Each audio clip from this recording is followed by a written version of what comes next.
Hello, we're live. We didn't have enough. Are live, and that almost sounded professional. It was like the BBC or something. It did feel like a rocket ship. I was like, oh, are we gonna explode? I don't know. It's a good feeling though. It's like this is the final countdown. Yeah. Well, I mean, should we introduce each other for each other's things for a swap casting? I guess because I'm going to introduce Cambell. Sorry, I'll do it again. This is Cambell right here. Cambell. He's the handsome devil from Down Undercast, as we call it. There we go, the Cambell. Right. And then this is the Xirtus down here. We have the Xirtus. That's true. And I'm Andreas. What's up? Now, Cambell, you're supposed to introduce this guy. Oh my God, my finger. I'm trying to, but my finger disappears. Look, I can't point at you. It's like going into the nothingness. Over there is BurnEye, or otherwise known as BurnEye, Third Eye, science guy without the bow tie, and he wants to be a moon dancer or something now as well. Our resident alchemist. Indeed. Yeah. So, when you say moon dancer, do you mean like at the festival, or is he hiding now? This is it's definitely a festival thing. I was raving the other night, and the event was called Moonlight Warriors, and I forgot to change my name back. God, those places with those laser projectors. That's the thing. That's how they get you. The lasers. You're like, well, that's pretty cool. I don't know. Yeah. So one of the things I've wanted. You're melting into Autodidactic. Yeah. One of the things I've wanted to do for a long time is have a Down Undercast, which is kind of, to me, the idea of Tartaria, but also talking to the podcasters who do the Tartaria thing and the research and into the technology and Tictoc and everything like that. And, Autodidactic, kind of the prime example of that kind of research. So I figured, hey, well, that would be super sweet. Plus, then you're always trying to do these kinds of things with BurnEye. So here's BurnEye. That's kind of how that happened. Well, thank you. That's how bringing it all together. We are. Right? Yeah, dude. Yes. And welcome to everyone in chat. Thank you for being here, and thank you for that kind donation. Who was that? That was Stefan Carlin. Thank you very much. We appreciate your support. Steph, heavy hitters in the house. Yeah, so we've got three. Actually, we've got probably 4 channels. I think BurnEye's hogging with 2 channels again. So we've got 100 people so far across 4 channels. So welcome on whatever channel you are, and whatever channel you aren't on. Your mission for today is to go to the other 2 channels and subscribe. Exactly. That is what multicasting so by the end of the day, about. Collectively, we should all be about at 100,000, I think. If that's the whole plan. We're all going to subscribe each other, Yep. And if not up to 100,000, at least please go subscribe to my Rumble channel that I'm posting in the links or the live chat right now, and get me up to 100 subscribers so I can actually live stream to Rumble. That would be useful. Yeah, we're going to start taking over Rumble as well. Get on these alt platforms, as the cool kids call them. I think I've got 100 on Rumble. If I don't, also subscribe to me. But I think I'm at 100, so we could subscribe for my channel at some point, BurnEye. Yeah, but let's do it. Also, send me it too on WhatsApp. Yeah. I don't think I've subscribed. Actually, we'll do the batch. I've got 3 channels. I can get 3 subs, man. Oh wow! Yeah. My latest one actually. You have to subscribe back to my social media king. Hey man, I've got like 3,000 followers on TikTok, man. I mean, I can twerk for the best of them, I'm telling you. I had 2,000 until they deleted my account on me. They're gonna bring back Vine, and Vine. It's gonna be a war between Vine and TikTok, and it's gonna be really funny because the Vine people versus the TikTok people. I can just already see it now. It'll be like Nintendo and Sega. Are they really gonna bring it back? Oh yeah, Twitter's gonna bring it back. Vine used to be huge. Yeah, I feel like they destroyed it on purpose. They dismantled it for TikTok. Yeah, that's the whole thing. They just shut it down. They're like, yeah, we don't need this. Yeah. It was gonna make any ideas of? Oh, good. ICQ, is it ever going to come back? Because I had so many friends on ICQ in high school. Yeah, I mean, I don't think it ever went anywhere. Insane Clown Posse. I think that's the Juggalo thing. It's the idea of being dressed up as ICQ. Oh, the MSN Messenger from way back. IRC? ICQ. Oh, yeah. It had like the flower emoji on it. So here's what it is now, though. Matrix protocol. If you look, I think it's matrix.org or matrix.com. I think it's matrix.org. They have a free protocol that allows you to chat with any system. So the Tartaria Nova Discord, we had lost it at one point, but we had it backed up, mostly like 80% of it backed up. Yeah. We have it bridged with the Matrix thing. So anytime you post there, it copies it with an automated system to the other system.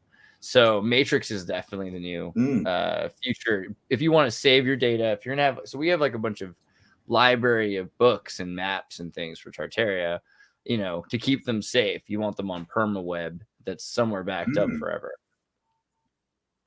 Man, you're going to just show me how to do that, or I don't know. Yeah, for sure. Do it for me, because I mean, that's the whole thing. Like, we want to make it. We want to make it easier. Yeah. Oh, what's this you got here? That must be rude. Sorry, I'm being rude. This is the Medicine Hat Badlands Guardians. Have I ever showed you this yet, Xirtus? You've not shown me this, but I've seen it a few times. I just haven't really analyzed it much. I like this cat. This cat's serious. That's good, man. Cambell loves his kitties. So this guy and this guy, they are right close to where I live in Calgary, Alberta. They're in Medicine Hat, Alberta.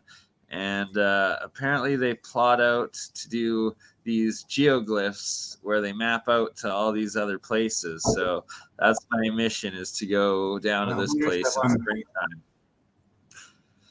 I wonder if that bottom one points to any of the forts in the Caribbean. It looked like it was going down that way. This one here. Oh, it goes to those exact tips. BurnEye, after this, can you pull? Cuba there, is it? Can you pull up the Western Sea interior? Oh, Cambell will be the one that's good at Google. Could you pull up? Could you pull up Western? Or do you want to just open a browser, Xirtus, and I'll just let you share it all? Here, I'll pull it up just for a second, just because in that context of that picture you just showed. Bring up Google if we need it. So the Western Interior Seaway is the name for what they called North America during, I think they call it the Cretaceous period. And so what's interesting about periods is we use carbon dating all the time. This is a fun one. Hold on really quickly. Precision carbon dating East Polynesia. I just saw this one the other day. This document shows that there was no human habitation in Hawaii until the 14th century through the way they use carbon dating. And the reason that all of a sudden in the last like few years, and it was kind of not allowed to be published for the last few, like 10, is they realized that carbon dating can be completely off based on volcanoes, right? Because volcanoes go off and they'll mess with carbon dating. Not all the time, but you have the Okla volcano, which is the nuclear volcano. There's a number of examples of these volcanoes that are breaking down plutonium. And so the radiation is changing the carbon.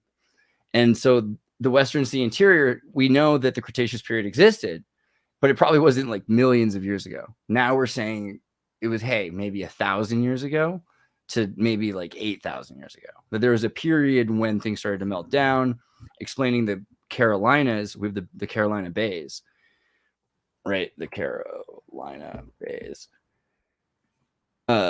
which are these weird, these crazy rings outside. Yeah. What? The Carolina Bays are the result of. So they're either, dinosaur meteorites from space, or they're ice that was jettisoned out of a giant volcano and melted. That's crazy. I've never seen these before. Bays. Yeah, Carolina Bays. Well, because they're filled with water a lot of the time. Okay, so then the other thing is, if you look at like a lake. Well, and so then they have rules about what what you define as a lake. A lot of them are dunes as well. But if you look across places in Disney Lake, if you look across Minnesota and land of 10,000 lakes, a lot of them are just from giant holes that have been blasted from something. Carolina Bays are the biggest example. But so then, if you look at this map, if you look at this map, what I think it is that there were ice pieces on top of volcanoes. Volcanoes pressurized. There's huge steam explosions, huge pieces of ice. We're talking huge pieces of ice shot on top of these volcanoes and out of this super volcano maybe, and then landed. And also, as this happened, it allowed for water to pour out from wherever this was, probably in the north somewhere up here in Canada, because there's a number of volcanoes also to the west. So you're looking at the flood more as a crapload of ice melting and sort of flowing off, rather than, I guess, what's the other option? I mean, because they normally talk about sort of inundation from the ocean and that, but obviously if it's ice, it's coming from the land going out, isn't it? There could be a number of factors when something like happens. You also have feedback loop systems. So this is what's funny when people talk about global warming or climate change, right? So the Aral Sea, this is the thing that everyone should be able to agree on. The Aral Sea sucks. I mean, it used to be awesome, right? This is the Aral Sea in 1989. This is today because they diverted just a little bit of water up here. And the entire thing. It stopped raining in that area, and then so literally over a few decades, it completely erased itself. And you can look at California, Mulholland, and this idea of the inland sea. This area here, and this is people kept saying, "Oh, California was an island." Maybe into the 15th, 16th century, they were trying to find proof of the island.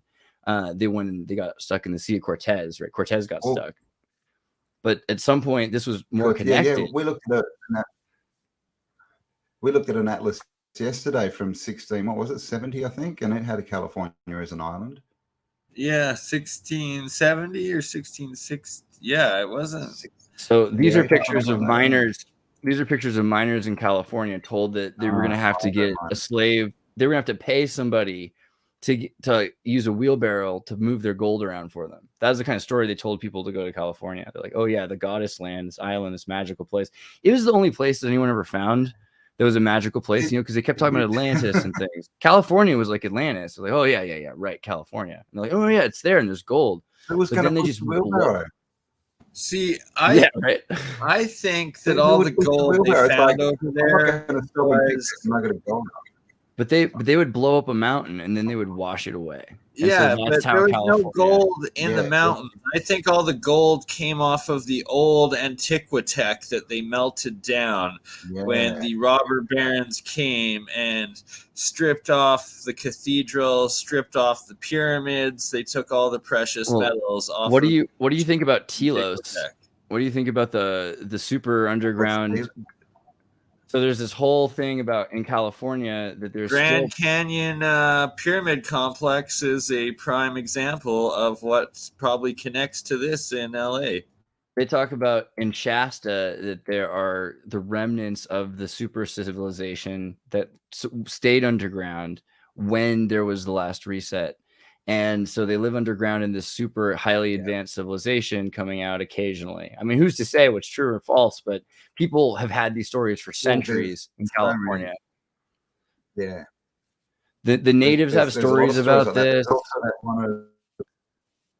Wasn't there they said they found like a room in, it was in like middle Europe somewhere, I don't know, Romania or something, in a mountain. And they reckon they went in there and they found all this holographic computer stuff and like a big tub of like almost or white powder or something. Could have been coke, right? But I mean, so there's lots of those stories. They're everywhere. They used to call, like the helm, in Buffy the Vampire Slayer, they talk about the Hellmouth, right? But the Hellmouth is a real thing. In Spanish, talked about California and Los Angeles having a Hellmouth. But the thing is, the word for the Hellmouth is Boca de Tartarus. Right, Boca de Tartarus, like Hades or something. So it's interesting, this idea that these were these underground tunnels that they said, hey, and the Oracle of Delphi and everybody, they're all supposed to be connected to something that's not coming from above. It's from, maybe it's below. It's all below. And like, there's the stories of that's even interesting the lizard tunnels of LA. And are you ready to go down to the lizard tunnels of LA? The worst White is Sands, Utah freaks me out. Underground, like the Phil Schneider stories. There's so many everywhere. So the Salt Lake City Mall is like 7 stories tall, and 2 stories of them are underground, but there's probably more. And the food court is in this like subterranean layer, and you just have to constantly feel like, did you see a lizard walk by? Like, is there open by a door? Yeah, it just feels like the Colorado airport. Yeah. Yeah. Washington, D.C. And this Tartaris is,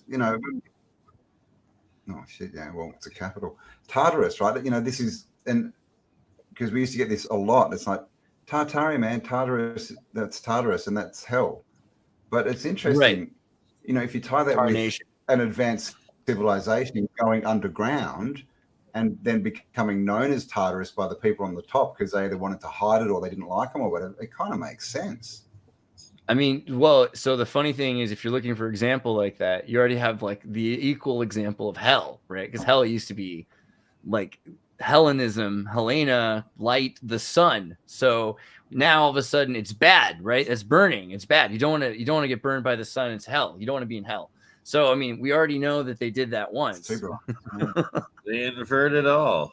Yeah, exactly. And so the inversion is so weird. So Spanish people used to write in Arabic backwards, and I've seen Argentinian postcards. So David Ewing Jr. has been on my show, and we've been looking for examples and found a bunch of writing in Arabic backwards. And you can see early Spanish and early or mid-aged Arabic starting to flip back and forth.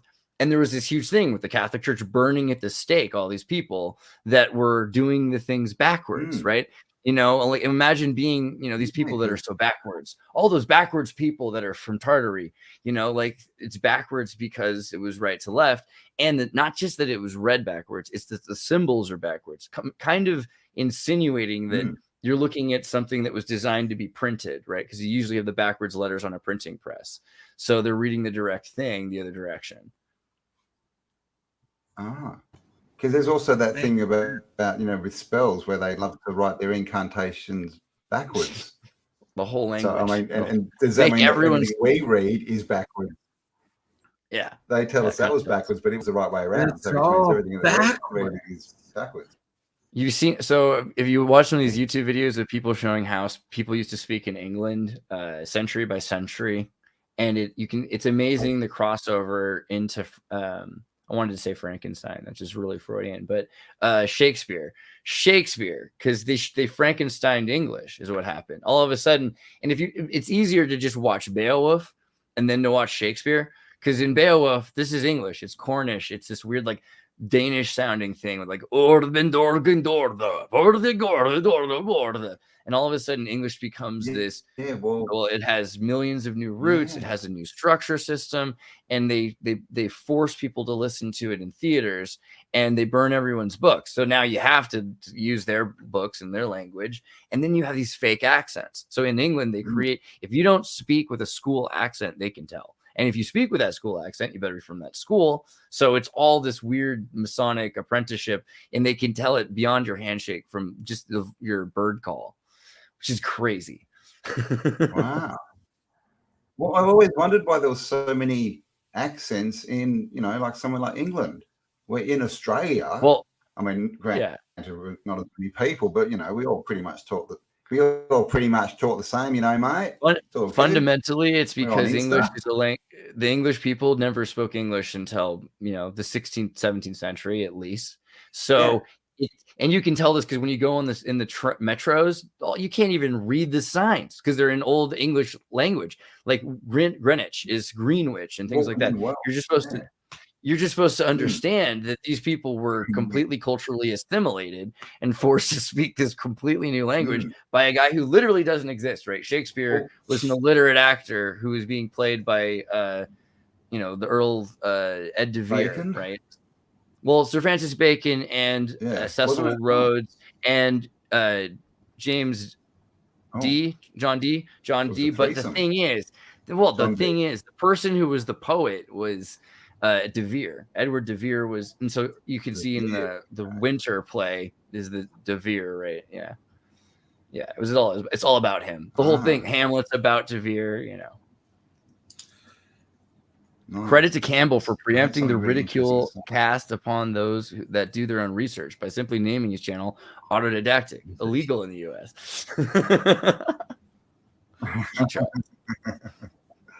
Not allowed to be self-educated. America. I just try to say heterodox. Heterodox means to have two opposing beliefs at the same time. As long as you're a walking contradiction, they can't touch you. I think that's okay.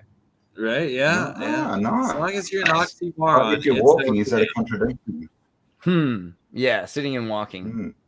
Well, it was a contradiction. You could be a skipping contradiction. So there we go. Yeah. Already qualified. Or walking with a random jump every now and again. That's always good. But yeah, don't let them know where you are, right? It's like, don't ever turn up on time because the overseers will know where you are, man. Exactly. One of the things that'd be cool also is we could look at some Australian Tartary stuff. If you have any pictures that you could want to show, I'd love to see some stuff. Ooh, does Cambell have pictures? I know it's asking a lot. I used to have a lot. Cambell, that sounds like a challenge. You've been challenged. I've got this folder open of town. Just a little town, the town that I'm going to be in. Woohoo! Oh, okay. In my 2 days. So maybe we can have a look at that, eh? We'll take a little trip around Brisbane. Or Rockhampton. It's way up on the east coast, northeast coast. I think it's 70,000 people. Built in what's the story? It was 1860s, I think, was pretty much when they moved in, and by the 1880s it was full of these buildings. This is just a small one, obviously. This is, I don't know, the Technical College. That's boring. Let's get rid of that. Of course, the bank. The Capricornia. This is the Australian British, the Australian Broadcasting Corporation. That's our free TV. Oh my God! But of course, we've got all these stuff everywhere. Well, you think it's this is a little town. A little town, which you need a Brahmin house. These names are almost as weird as the Tartarian buildings themselves. Brahmin, yeah, right. Okay, it's a bit Indian. And it says 1888. So 3 8s are lucky. Yeah. Right, it's all of, and it's hidden in plain sight. The fact that everything is a facade. That's the facade date of it, not the building date. Almost see where you can see where they've ripped the park off. Yeah, it's a new sign, obviously, but they're telling you 1888. So 888. Brahmin. If you look into like the native Australians, they look very much like the Northern Indians, and there's also ties between the languages, which is interesting, and that's called Brahmin. This is just, what's this called? Auctioneers, big house or big building. We'll get something to do. So there's tons of this stuff. I have got some good old ones. Gosh, and look what they do. The thing about this and all of on top of stuff. Sorry. Yeah, they just resurface everything. They make it look like it's a strip mall. It's like, oh my God. They do. And this place floods. Like all of pretty much, northern Queensland has been flooding regularly since the first flood in this town was recorded in the 1850s. And then, of course, in the 1880s, what did they do? They went and built all these buildings with windows on the ground level. So, for context, when are British going to Australia? Do you know? Like, are they how big is it by the 1850s? In Australia, so Australia's 1788 first fleet turned up. Okay. I think it was 3 ships, 70% convicts. story goes that they forgot their tools and they almost all starved to death. And then the second fleet turned up and miraculously they suddenly all had food, even though they had twice the people and no food, right? So I don't know. And then they talk a bit about wars with the natives. And then by the 1850s, not much, you know. We've got sort of Hobart, Melbourne, Sydney, and a few towns. So, you know, it's probably like 100,000 people. Actually, 1848. As soon as we hit 1849, you know, gold rush, and then suddenly everything explodes, right? Funny, there's a gold rush in 1849 in California. Sorry, we have a gold rush both California and Australia. Same year. Yeah, same year. Yeah, exactly right. Sorry, okay, so this is what happened back just so you know, in the 1880s. A 5-second delay to Cambell in Australia, so it's I'm like recognizing we end up talking over each other is because of the delay back and forth. Yes, sorry. I'm out here in the future, standing upside down. Wow, it's beautiful. So this is, yeah, right. East Rockhampton again. Like, so back in, this is, you know, horse and cart 1880s. The population, well, it's 70,000 now. So, you know, it might have been with the gold rush maybe 30 or 40,000. But I mean, look at all these, you know, it's just wall to wall. Tictoc on top. Look at all of the little dome, like things up there. Like, what are those? Nice. These things, yeah.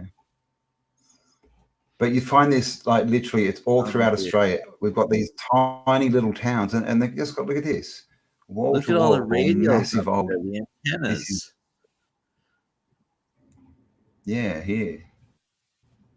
Man. We've got the bell still in the bell tower. Fancy. And this is, it's the same all over Australia, and of course, you know. Is that an explosion? What's supposed to be an explosion behind the building? It's on fire. I think it was just, I think they just explain it as a fire. It was probably, you know, a cow kicked over a candle or something like that. Oh, here you go. So first flood, 1859, right? But they have all these mud flooded buildings everywhere. That's a castle over a bridge. After they've destroyed a bunch of the wildlife and the infrastructure of tree roots, and there's mud coming. Yeah, of course. It takes one generation. How did they build this in the 1880s, man? Look, this has got pylons going into the water. What were they doing? I like how it looks like a castle. Them and driving them down somewhere. Doesn't it? Right. It's like, just castle it up. Maybe that's the hint. It was cast by the gods, right? Cast by El. So here's the floods, right? The whole place floods out, and like I said, they build these. Apparently, right after they know it floods, they go and build all these buildings that get flooded. Like, hello, what's the point there? You can see in this one, vents, right? So as soon as it floods, water's going to pour in. Like, how does that make any sense at all? But of course, old world building, and they just, they defacade them and just paint them and, you know, rent them out as cheap office space. It's a bit sad. This one fared a bit better. The harbour board, flying cross. Oh. Yeah, it's brutal when you go and you see, like, in the process of remodeling these buildings, because they tear out the inside, leave the front, and then they paint and facade the front with stucco. It's just like, wow, that's a cool picture. It's shocking.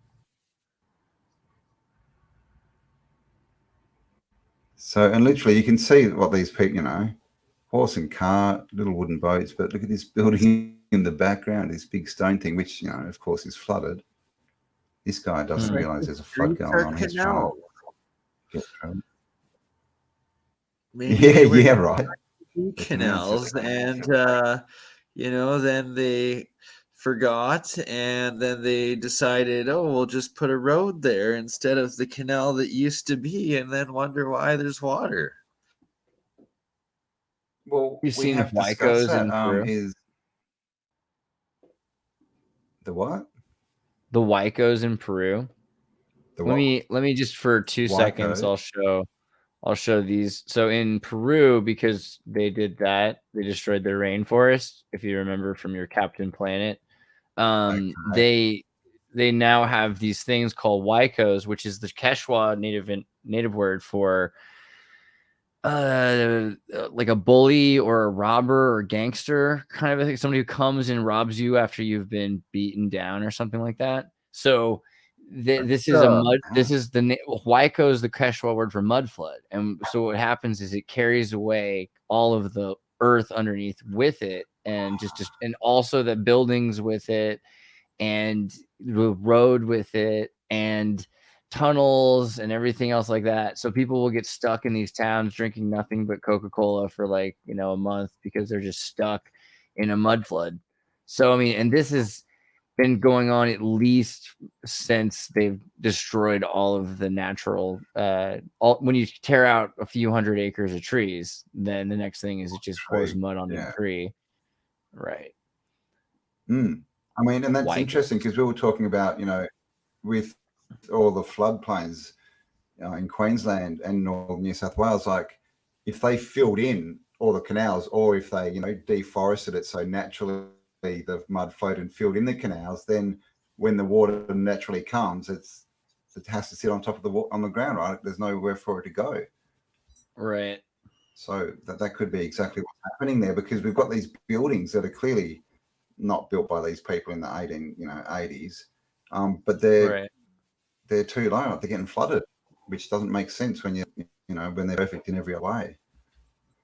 Yeah, and when they build basements in flood zones, the basement part's funny. That's a good thing I do. I don't know, but I mean, what I like is the middle floors they find underneath too. What I like is Middle Australia, so like the Northern Territory, like the idea that there was, they say that Aborigines burnt it down like 10,000 years ago. This is like the mainstream science thing, in order to defeat these lizards that were eating their young, right? You heard the story, but the likelihood that there's the huge kind of sustainable society that existed in the Northern Territory that's been mud flooded in some of the major plain zones, because there's huge zones that just nobody goes into, and they're like, okay, well, let's just turn this into a giant freaking farm or like a preserve or something like that, and bring in all these crazy species, and like we'll just have them be trample on top of it. I think that's where we're gonna surprisingly find the craziest stuff, but it's gonna be not what people are looking for, because they're saying, oh man, like, I mean, because you're gonna have Wi-Fi, so you're not gonna find wires if there's Wi-Fi, something like that. That's gonna ruin it for everybody. Australia's so big, man. The desert is so massive. Like there could be anything out there. Just like the Sahara. And we've got maps with Australia and the Inland Ocean. But it would have caused the mud. It could have definitely caused a lot of. There's so many pyramids in Australia too, like Pyramid Mountain you lived next to before, Cambell. Guaranteed they're all over there. It explains a lot if Australia had more temporal, what would you call it, humid temporal rainforest, like submicroclimates in the mid Northern Territory, and that eventually, the reason it dissipated so much was, because you can look at Polynesia and you can look at Papua New Guinea and you can see what the climate's like there and what happens in parts of the islands where they completely deforest. So it seems more, this is the thing, they're telling you and telling us all the time about climate change and global engineering and everything like that, but they're not really explaining how this is the answer to why these things happened that we hear about in school, but they tell them it was millions of years ago, but that this all happened so freaking recently. It's just insane. Like that's I love that you brought that up yesterday during the APEC to like all of like the academic world, and you're like right at the end trying to talk to them about this carbon dating issue. Xirtus, so right, I forgot. I was like, I don't know. Sorry, I get excited about that because carbon dating is such a touchy subject with so many people. If you're really into science, it's your god. And if you start to question things, it's one of the first things that you start to become skeptical of. So it's something that people should understand because there really are interesting things about data informatics sciences. But, then you can be careful what someone's trying to sell you on. It's kind of like when someone tells you that you should buy this computer because it's a better computer. Like, you should understand why. Like, what are they actually saying? And, it's probably not what they're telling you. Yeah. Carbon dating is great. I mean, it's definitely not a 100% sort of science, is it? Let's just say that. Well, it's like, but I mean, you take the dating out, everything falls apart. Right. You can use it though. There are things. This is the thing. But a lot of the time, if you use it right, it completely disproves everything they're trying to tell you about it, which is the funnest part. But also in corroboration with like 6 other things. Isn't carbon dating very unreliable? Again, there's a ground. So like if you're counting like for instance chemical oxygenation of frozen ice tubes. And you're also using carbon dating and you're using tree rings and you've got 6 other systems that are going on. Like you can sometimes rely to a very low percentage. But if you know about the geography and the geology of what's going on there, then that also gives you a range to look for and you can use it to be like, okay, we're like 20%, 8%, 6%, 90% likely that this is what happened.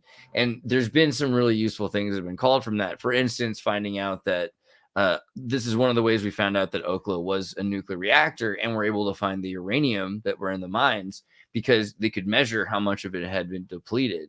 And so just by measuring the breakdown of a molecule, you can say, okay, at least these many explosions happen. But the thing is, it's not reliable for a certain amount of years. It's reliable for a certain amount of explosions, which could translate to nuclear or volcanic reactions. So if you had this many reactions happen, it might have been just like 13 happen in a row. And then there's nothing for a million years or something like that. Who's to say exactly what that means? Yeah. And who was Casey and Jojo, the Tartarian Truther girls? They're finally has taken a few months off. They said they'll be back in 2023. So they go. Very good to hear. Nice. They did good work. Just asked about them. They did, yeah. They I think they're going to be at our Sydney live event in, when's that, April or something? Something like that. Nice. And then Bernie's coming down for one, apparently. Got to by next year, that's the goal. Have they opened it? You can go to Australia without the... I sure hope so. I have my card. Yeah, no, Australia's very good. All right, that's good. Cool. As far as I know. I am so glad. I hope so, because I've booked a trip to India next year. So I really hope I can get out and get back in again. Got the... Come on, focus thing. Must not be vaccinated. Must not be. Sweet. I am part of the control group. Must not be vaccinated. Is that real? Like, what do you buy that? What is that? It's vaxcontrolgroup.org. I hope that they believe that when you show it to them. Oh my God, it's not even letting me zoom in on it properly. They don't want you to know that there is. Come on. Pretty funny. That's pretty good. Vaxcontrolgroup.org, and you can get your own valid ID that you are in the control group and should not be vaccinated. Have you used it? Yeah, but the restrictions all got taken down in Alberta a long time ago. Yeah. Have you used it inappropriately? Have you just walked into random buildings and gone? Used it to open a motel room door. And kept walking. Yeah, right. Being pulled up by the cop, you know, sorry, can't be vaccinated. Oh, I think the thing is that nobody won because they've come out. Yeah, they're over it. YouTube has comedies about it. I think the thing is nobody cared for so long. They were just trying so hard to get through their day. And you had the people on one side whose job was to make media, so they're like was that the newsies, X-ray, read all about it. The worst disease in history. How bad is it? Worse than yesterday. Not as bad as tomorrow. This is like literally like what they did the whole time. And then there was like the other people were like, yeah, but like I have to work, right? Like, and then do I have to not work? Like, no, you still have to work. You have to work. Double bag it. Just put 2 masks on and you can go to work. It's fine. Don't worry. So it's just these 2 conflicting narratives the entire time. Double bag it. That's what it was the whole time. And then it felt super racist because it was like the people that could afford to stay home and not work. Oh, yeah, you're scared? Good for you. Yeah. How do you think it feels to be washing dishes for you right now? How do you feel, someone's coming right now and driving to your house from Uber Eats who's getting paid $7 an hour or something like that? Because, he has to support 3 baby mamas and he's in Baltimore. Tell me about how bad it is for you, the pandemic. Yeah, I don't know. Not to be a man of the people. I'm just saying. It wasn't like it was very real. They knew the whole time that they had to force people to work. So eventually that was going to be the mode. Like we had to get back to that. Yeah. Thank God. And now it's all going to fall apart. Reality. Everyone's starting to sue their employers now. Like, and once a big one goes through, man, it's just going to like be a house of cards, I reckon. Well, that's why they forced everybody to sign the NDAs or like the non-suing license when they took off the shots. It's like Elon's gonna cut all the frills. That's the thing, and some people are really for it. So I was talking to Adam. Everybody loves this idea. I don't really love it because if I work for a company, I would love to have the frills. But since I don't, I guess that's fair. But there's a reason why they used to have them. Man. Well, they used to have like organic food because you got these obese programmers and you're trying to keep them healthy because they're working for you. I mean, it's Orwellian managerial theory. If you feed your horses out of a trough, it's good for you, But they don't want to lose that. But at the same time, getting back to this idea of forcing people to work these hours in this cold kind of calculated, that's the way things used to work. So I think and this is the thing I think everyone's like, oh yeah, Elon Musk is so great. He's definitely a minor billionaire. Like he's a billionaire from like emerald mines, whose family used to own emerald mines, and I think still do. And gold mines, but they lost some of those mines. Say again? He's an African American who's doing really well for himself. Yeah, it's true. He's got good hair plugs. Elon is an African American doing really well for himself. Quote of the century. and hasn't he got about 4 baby mamas trailing behind as well? Yeah, he's about 9 kids. And his father has a new baby mama the same age as Elon's baby mama. But that's not fair because that really is Elon's stepsister, to be fair, right? Because that is it was the girl. His father adopted this kid, and then when she grew up, he got with her. Now that she's above age. No. And then had a baby with her the same age as Elon's new baby. Yeah. It's an African American story for Jerry Springer. It seemed more like life. A family like that, I'd want to be driving in space too, man. God. Yeah, that's the thing. I think it makes sense. Yeah. But so I'm not saying that means Elon's the worst person just because his family's crazy. Doesn't mean he necessarily is. But I just mean, dude, cutting the frills. And the only reason we like it is because people hate Twitter, managers from the last 10 years. And that's fair because they suck. But what that's going to do is set a precedent for corporations lacking corporate social responsibility. And corporate social responsibility was the greatest idea. It means corporations can't be psychopaths. It also wink, nod, YouTube. Yeah, I mean, here's the deal with CSR. Bic lighters are made in Portugal and France at like proper wages by people that can pay for their families. Bic pencils and Bic razors and all that stuff. It's like got the best CSR, corporate social responsibility. Shell, not so much. And if you start to imagine what will happen if we don't force corporations to have CSR, is they'll go back to just being like entirely psychopathic, just trying to make as much money as possible and hurting other people and corporations that get in their way for fun. But I guess the other problem is we can't be sure the reason this happened is because we had too much CSR designed from the wrong. We had false synthetic corporate secular ethic. And that doesn't work for corporate social responsibility. We need to really figure out how to force corporations to do all the things that we've been trying to make taxpayers do, right?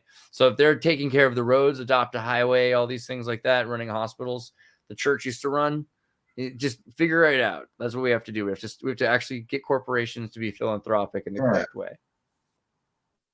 Well, do you think that we need corporations? Do you think that that's the way to go, or is it more like we need to sort of create, I don't know, like conglomerates or guilds or whatever you want to call them? There's some sort of new kind of. I think a corporation and a guild, right? like we're all kind of part of the business, you know.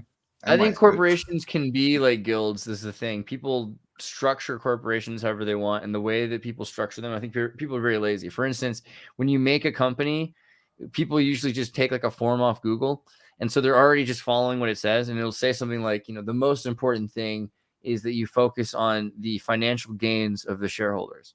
Well, you could literally not make that the goal of your corporation, right? And you could also be like the shareholders and the board members are the people who, you could change that to be like everyone's a board member who participates for this many hours.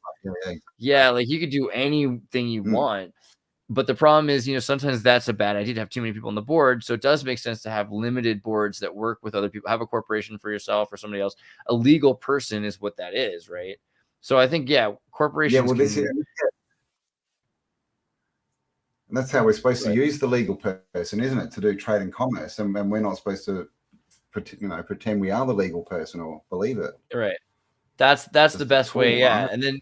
And then you can see like this is practice. The Amish are doing this, and then they're not collecting social services. So they're able to gain on their social security because it's a legal person that they use in order to trade with the commercial society. And that's fair. You know, at that point, if you're interacting with society, and it's kind of like having a user account or something like that. But that's why, you know, this whole thing with FTX is so messed up. Have you heard about the whole thing with crypto? You've seen the meme? The Ukraine money. I didn't see what was going on. Like, so basically, Biden. I just don't get who is this dude. Who's the dude, and how has he come out of nowhere? It looks like he's come out of his mum's basement. Apparently, he's worth tens of billions of dollars. What?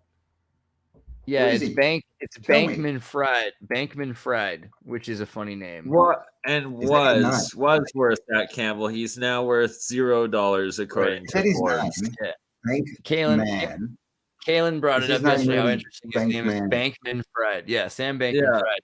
Sam Bankman-Fried. Bankman-Fried. Oh my God. Let me read a thing really quickly. I kind of told you, right? Let me see. Following, I found this guy who. Where did his money come from originally, or did he supposedly make it from the market and then lose it really quick, or is it? Do we know? Like, how do you get worth tens of billions when you're like 25? I read this before, but I'm going to read it again because I think it's probably worth reading. Hold on, let me pull the page up here. This is from Will Manitas, and I'm not saying this is true, YouTube, but it's an interesting thing that that this guy suggests is a thing. So just quoting here, if I were an intelligence agency and I were concerned my advisories were using crypto to launder funds, how would I stop that? First, I'd find a central casting ID of a tech founder, a MIT dropout, finance, cargo shorts, long hair, sleeps on a beanbag kind of guy. Then I'd stick him offshore, claim he discovered an arbitrage of Forex money. The details don't really matter, but it should require inaudible OTC transactions and credibly add up to a couple $1 billion. All that matters is it's mildly believable and it's not on the chain. Then I'd have him use those funds to build a very large crypto exchange. The goal here is to subsidize the thing until you see enough trading volume to see the state of the market at any moment. Only then can you start understanding how these, quote, illegal war funds are moving. Great. Okay.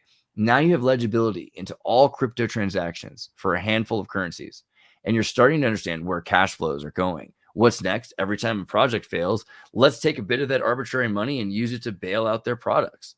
On the grand scale of things, this is a tiny cost compared to what you're making in suitcases of cash washing up outside of your office, but it gives you information rights into any currency you can own on your exchange. Okay, now you're essentially have rebuilt the IRS level audibility into decentralized currencies in just a few years. Your great power adversaries are significantly weakened. Total cost, a few billion, and a sports stadium sponsorship, right? So that was the first point thing right there. That is actually huge. So that's the first thing, is that it made it possible for them to control and audit what's going on in crypto right now. They have complete understanding of crypto because they have so much of a say in crypto that they can see where the money is flowing, and they can even control the ledger and rewrite it now if they want to. So the other thing is all of the paperwork's step 1, fund Ukraine. Step 2, Ukraine fund FTX. Step 3, FTX funds Democrats. Step 4, life hack crash market. So what they did was they put money into the Ukraine, billions of dollars, right? How did they buy stuff? With the crypto market. Who'd they use? The FTX.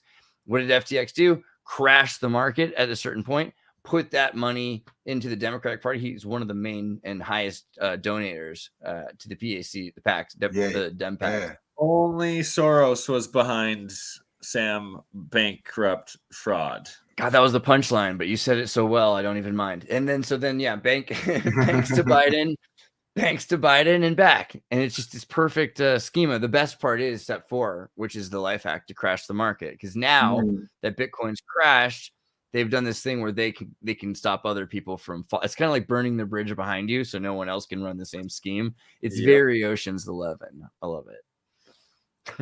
Yeah. And then the yellow blue country is ultimately the laundry for it all then. So they can then turn it into hypothetically, weapons I mean, and sell you them on the do. black market. I mean, more for it. Gosh, right? Who knows? Or maybe dragons. We don't know. What do we know? Who we know? It could be dragons. Well, one of the dragons was involved with what's his name there? No, not the shift. The rich dude, billionaire dude. Is his name Kevin or something? No. Elon? No, the Canadian one that invested in FTX. Amazon? Canadian rich guy. He's part of Shark Tank and Dragon's Den. Oh, Kevin O'Leary. Kevin O'Leary. There we go. Yeah. He was a dragon that got scammed. I wonder about that. I don't know. Is that Mr. Wonderful O'Leary? Yeah, Mr. Wonderful is O'Leary. He lost, I think, like what happened to him? He got scammed. Yeah, by FTX. Oh, he lost. He lost a major investor in it. But what's crazy, and like what you're reading off there, Xirtus, what the evidence that leads towards that is the fact that scam, bankrupt, fraud was with Gary Gensler so often and in Capitol Hill trying to get these crypto regulations and working with them every single day. And then it's like, how is a guy that is supposedly working on crypto regulations the one that scammed everybody and ran the biggest Ponzi scheme of all time? You know, it's ridiculous. I mean, what was the other part? It was that the boss of the SEC. Oh man, the SEC's okay. So for FTX's CEO is the daughter of the former boss of the person who runs the SEC. I think that's the line. I'll confirm that for you really quick. That's scam bank ex-girlfriend. Right. It's pretty silly. Oh, she's one ugly troll too. They're both such ugly trolls. Thank God they got caught before they were able to have babies. Ugh. Reproduce. But I saw CoffeeZilla this morning, and he was talking about he's saying that he knows someone personally, a YouTuber, who was paid $50,000 a month to promote that platform. And he's saying apparently it was being promoted by all the big sort of investment and crypto channels were all being paid a lot of money to basically get all their subscribers onto the platform. Mm-hmm. Pump and dump and grift. Yeah, a huge plot. Eating a bit of humble pie. And you can tell this is what happened also because the media is presenting it like cryptocurrency is failing again, which is like it isn't the first time that they've tried to wipe out cryptocurrency, you know. Yeah. But what it is it's pretty damn impressive because it's a huge. It costs billions of dollars to do this. It was a concerted effort to wipe off this much on purpose. To like just literally, it's kind of like throwing money into a fire, but it's worth it to them because it means that other people won't have control of the economy in the future. So this is one of the biggest wars. And they sucked all of that wealth out that they probably didn't even lose anything. Like it depends how you look at it. Crashed, he still pulled another $1 billion out behind everybody's back when it got hacked 2 days ago. So it's like priming the well. So if you think about the Rothschilds musical, have you ever seen the Rothschilds musical, or do you know what I'm talking about? So the guys who did the Fiddler on the Roof. No, but I want to now. You know the Fiddler on the Roof? So the guys who did that musical, they did another musical that ran on Broadway, 500 shows, called Rothschilds the Musical. It's an amazing musical. It has these songs like Rothschilds and Sons. He tossed a coin. He tossed a coin. It's like full on. I'm not even kidding. You know, and it's a pretty like positive representation of this family that became bankers that had a magic coin to start with, then 5 sons. I want sons. And then eventually one of the, you know, like Copenhagen's favorite banking firm, Rothschilds and Sons. So they take over Europe and they get to the point where one son's in every country. And then there's Napoleon, and then Napoleon loses the war. But the British son knows his brother in France. Which Napoleon? Right. Yeah. I mean, but this is the musical, so it's like Disney. So here's the deal. But like, so he tells them, okay, guys, Napoleon won the war. So we're gonna just we're gonna pretend that Napoleon won the war, and we're gonna go out and we're gonna start selling our British war bonds cheaper than they're worth, insinuating that Napoleon's won the war, because they're gonna think, oh man, the Rothschilds, they know stuff. They must know something. They must know that the Napoleon, you know what, we better sell our bonds cheaper. And then they started selling their bonds cheaper and cheaper. So from 20 pounds a bond to like £1 a bond. Like, why pay 20 when 17 is plenty? You can have 20 for all of 17. And just they completely wiped the British economy out. And this is why there's a statue of Rothschild and of George Peabody from I think it's from Ohio, in front of the Bank of England, because that's the day, and the musical's about it, that the Rothschilds took over the Bank of England, right? And it was all through, So this is the same approach with Bitcoin. Yeah, right. And Crypto.com is actually supposedly related to the Rothschilds, and it's the second one to now supposedly be failing and part of the giant scam. Which currency or which trade is? So what happens to the Crypto.com? Supposedly. What happens to the crypto though? Because isn't the crypto still in the blockchain? Yeah, but it's just undervalued. So some of it's devaluing it for nothing. Yeah, they're devaluing it due to how the exchange works that they run. But if you kept your money in that exchange instead of in your wallet, then that's how you got screwed, basically. So some people kept their coins in Binance Exchange because they were getting interest from it, and then FTX is like, we'll give you better interest. And you know, I can think of 30 examples that I won't go through, but think about the Panamanian bank collapse, the Mexican bank collapse of 1989. There's just the Argentinian bank collapse of 2001. People put their money into these banks because they have these high interest rates, and then they collapse the banks to die. What do you expect? I mean, and nobody cares because half of the people who put their money in Panama banks were drug dealers, you know, unlike cryptocurrency, but of course. Unlike cryptocurrency, of course. Nothing going on in the dark web at all. No. Yeah. My goodness. What do you think? Is it like your opinion that they're just trying to destroy it because it is a way out, or do you think the whole thing's a scam, or what are your thoughts? They're going to take 51%. If you have 51% of it, then you can control, which I think they have now, that you can control the blockchain and alter the blockchain and force people to fork onto the new blockchain. The predominant, unless someone wants to deviate and continue on the original blockchain as a new coin, then the main coin everybody forks, and so they can control, and they put already into the blockchain new code saying that they have to register who the coin belonged to and a long list of receipts where the coin's been and all this stuff, which is why Monero is so popular, because Bitcoin's become tainted. And that's all the plan is. Plus, Bitcoin becomes the OBS financial coin. When OBS already has their own coin, but they can use blockchain for this major side of the economy. And they're also trying to stop Bitcoin because the original plan was Bitcoin would continue to be produced probably until like 2149, which was how long it was assumed that it would take, assuming that quantum computers are achieved sometime in the next 10 to 20 years. So it's supposed to just accelerate rapidly at a certain point, but we've been kept from that point. And so if they just turn it off, which is what they're already starting to do with Ethereum and so many other coins for minting, then they stop what the whole point of the currency was. And so this is how Bitcoin was explained to me in 2010, 11, when we first were talking about it.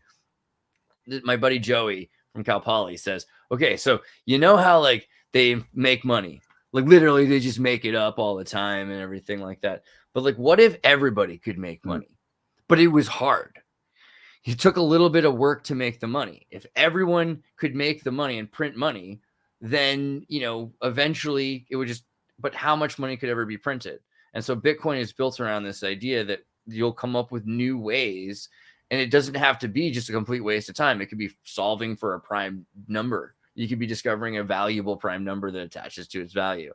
And so that's the thing. Cryptocurrency needs to move into actually being associated to actual services and values. What just happened? SEC destroyed Library, which owns OdySee, or did. And so that's the reason why people love YouTube and Rumble still. OdySee is like obviously the better platform, but it was just completely, the SEC is trying to say, by saying this to OdySee and Library, that they're a security, that all cryptos are a security, which means, like, for instance, if I wanted to trade you, let's say I have a solar panel, charge a bunch of batteries like milk pails, and I'm giving them out around my community, and I have a solar token for that, all of a sudden that's a security, And so they just want to destroy any sort of sustainability that could be used. Yeah, that's the thing, right? It's the golden rule. Those who have the gold make the rules. Quite literally, yeah, actually. That is the golden rule. Golden rule. If you control the gold, I need to run the rule. I need to run and spend a penny. I'll be back in a minute. All right, then. Such an expression. I like that. Entertain Bernie, you want to pull up some screen shares? Yeah, I can definitely do that. So what we will go over for a second is the Bosnian pyramids and the geoglyphs. And I don't know if you've ever seen this, Xirtus, but these geoglyphs, the Fairham Foundation has found, and that he actually measures the sides of the pyramids and their angles and then plots them out and finds that they actually correlate to direct places all over the world. And has also found areas like here in the North Crater of South America that looks like it used to be above the sea, and then some sort of master catastrophe happened, and that he's also able to date the pyramids through this geoglyphology science. Dude, Stefan asked, Mr. Wonderful versus the prophet Marcus Lemonis, who wins? Who do you think? I have no idea. You're Marcus, Mr. Wonderful, just because it's. You're right. You were right to say that. I just want to pull up a picture really quickly, Marcus Lemonis, just to point out how right you are. You think this guy could take Mr. Wonderful? Oh God, no. No way. All right, sorry, that's all. Go back. No way. So, the pyramids and the angles and these geoglyphs, and then where they appear. So he gets the date that the moon pyramids only 9,500 BC, so 11,500 years ago, because it doesn't appear in some of the older other geoglyphs around the world, like the original ones in Luxor and at the Giza pyramids. And that, for instance, the Bosnian pyramid has got to be at least 32,000 years old, because one of its radials points to this area that was underwater, and thus it had to be before a certain time. And it's pretty crazy how he gets every single angle off of these different pyramids, and then confirms that they plot out to all these different spots. Like one of the angles off of this pyramid literally goes to Moscow City and the border marker of Russia and stuff like that. And then this sign of the geoglyphs he got even when you align the 3 pyramid peaks of the dragon, the sun, and the moon pyramids, that then they also plot out these geoglyph radials directly to the Gibraltar tip of Portugal, tip of Northern Ireland or Scotland there. Oh no, that is Ireland. To where's that? The Russian Kaliningrad right there. It's just nuts. All of these places that are concealed within these ancient structures. And then also the Moscow streets are also these geoglyphs, and that these old world cities, the old star cities, when you plot out in the same manner the road angles and lengths, that they also turn into these geoglyphs. And sure enough, these radials from the Moscow city actually plot out the exact points of the Russian Empire and the size of Russia, to like the Kuril Islands, to the northern tip of Russia. Like, it's just insane, this hidden science of geophology or geoglyphology. I think I saw Amoro in the chat. If Amoro's here, Amoro, you should jump in if you have any maps to show. This is awesome. The Bosnian pyramids are something that they continually try to prove don't exist, like all the time. They just constantly, and it seems like a couple reasons. One is it would become a UNESCO heritage site that they wouldn't be able to work on anymore, which would suck for them. But also because then it calls into question the history of Bosnia and the Illyrians, and that gets touchy. Right? And so it's like, it's just mind-blowing how these work. And so this right here is the fort, like a star fort that was built on top of one of the Bosnian pyramids. So this was built on the Bosnian pyramid more recently, and that also these forts, and presumably all star forts, and that's something we're going to have to start looking into, also do these geoglyphs. And sure enough, these are the radials plotted out from this star fort that was built on top of the pyramid. And it also goes to all these new sites, all the little different islands up throughout there. And it's just mind-blowing. Wow.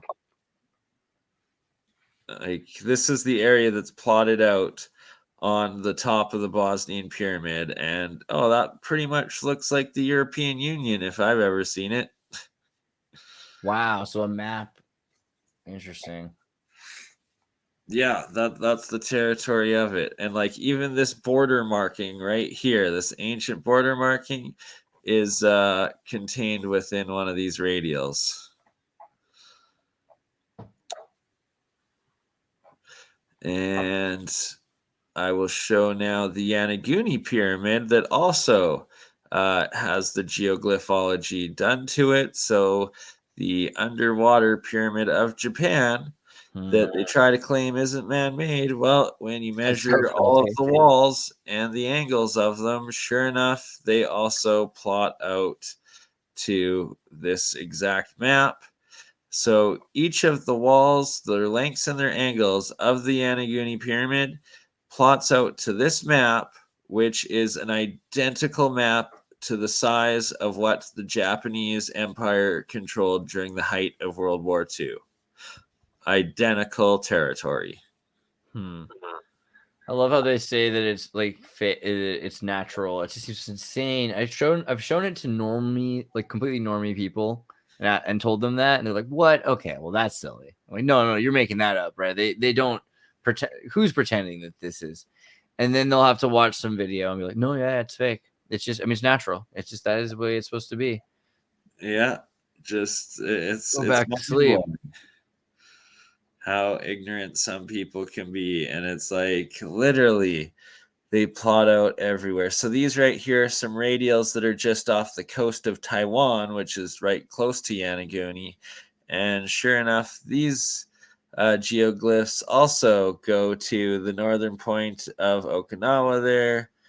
Northern tip of Japan, southern tip of Japan, Okinawa Islands, also Samoa and Fiji, right here, Samoa and Fiji, in the middle of the ocean nowhere, and well, right off the coast, under the island of Mu. Like, yeah, exactly. It's oh man, every time I go into it and I look into it, it blows my mind even more that they were able to do this and include all of this within, and like these tiny little islands, exactly into the symmetry of everything, these crazy ancient maps. That was the major portion and part of the actual architecture, was the science of geoglyphology. Oh, we got Cambell back. We got Cambell. Oh, we can see you, Cambell. He's hiding. He's looking at what shirt to wear. And so, while we still wait for Cambell, so that was the Yonaguni. Sure enough, the Medicine Hat Badlands Guardians also fit into the geoglyphs.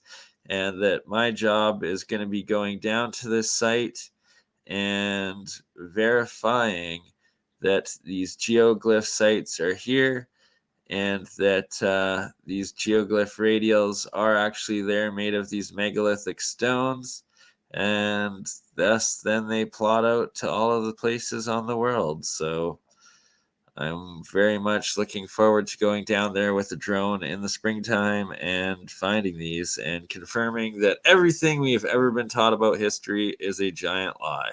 Look up tumuli, Tumuli. Tumuli. Tumuli, okay. Tumuli. Or do you want to do it? No, you can do it. You're better. You're so fast. Come on. If you can't figure it out before I can get my fingers to the thing, man. I don't know. Tumuli. There we go. Tumulus. Okay. Tumulus.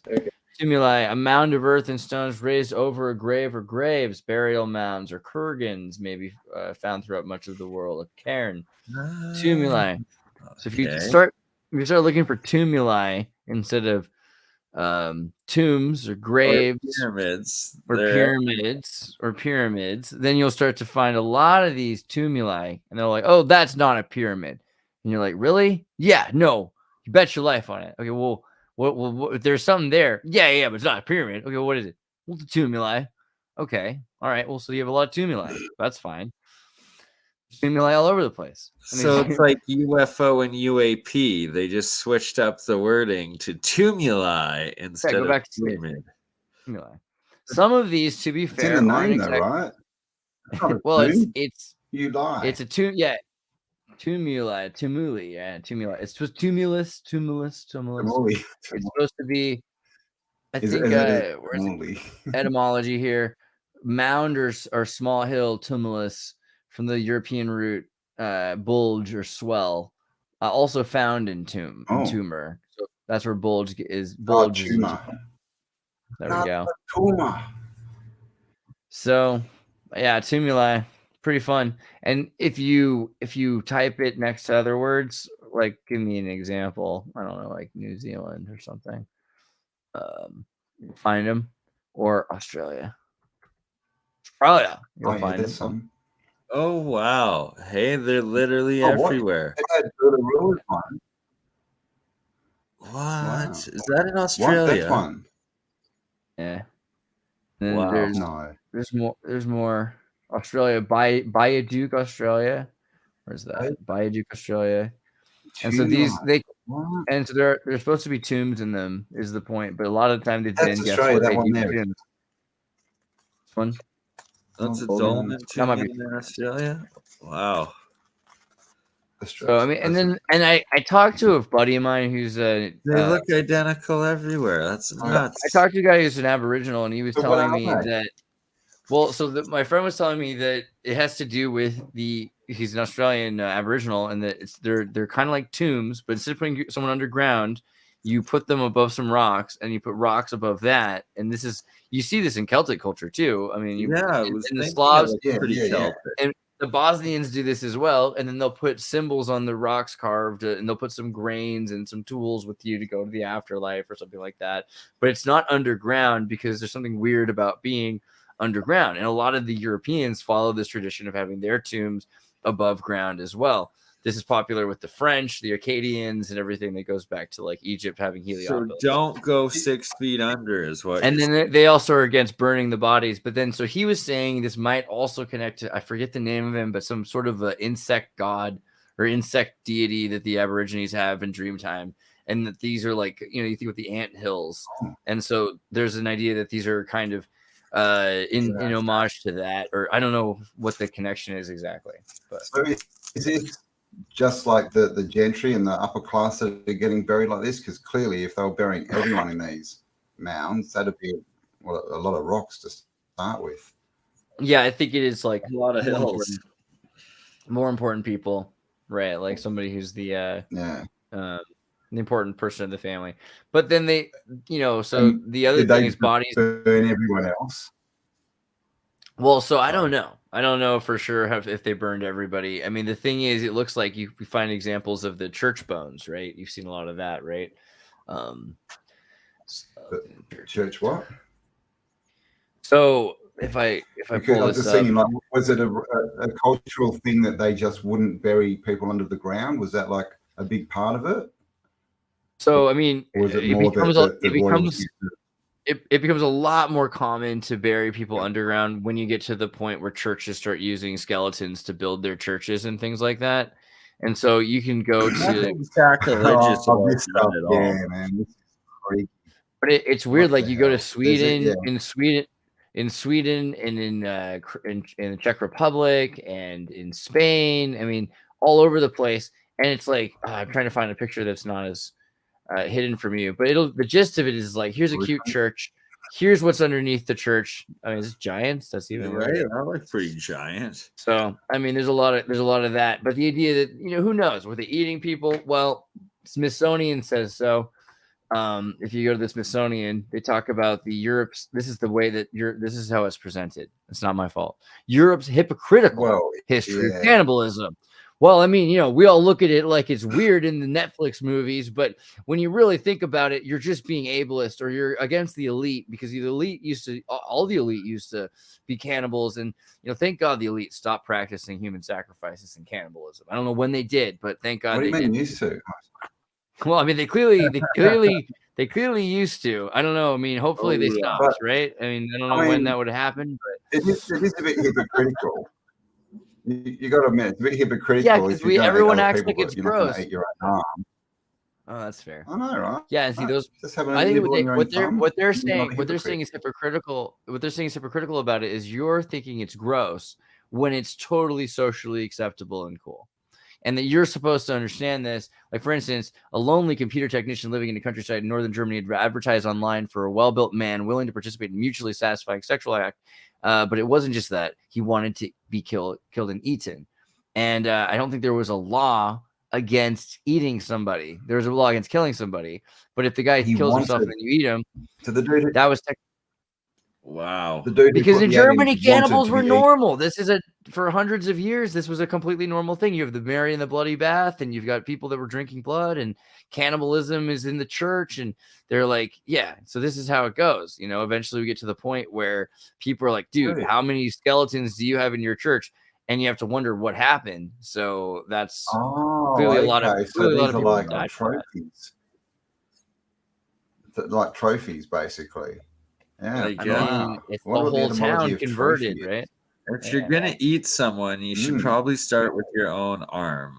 I was looking into cadavering recently too, just for fun. But like, no, not to do myself, but just what's going on with cadavering. It's that after 2019, because it was more difficult to get bodies for cadavers, the prices of the demands tripled, and the price is 10x to 20x. For a cadaver body. It's that much more expensive.